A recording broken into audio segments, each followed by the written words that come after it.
Thank goodness this wasn't our boat.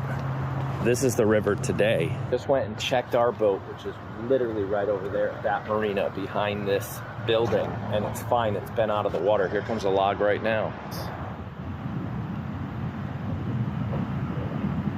No idea how big that is. It's on its way down. More storms on the way. Big ones on the way. This doesn't look too bad though, but they did have a decent amount of stick piled up in one of the slips is full of sticks. Boat floating down the river on the dock still. That was not my footage. That was posted by this on a Facebook page, but it's pretty crazy around here. Pretty nuts.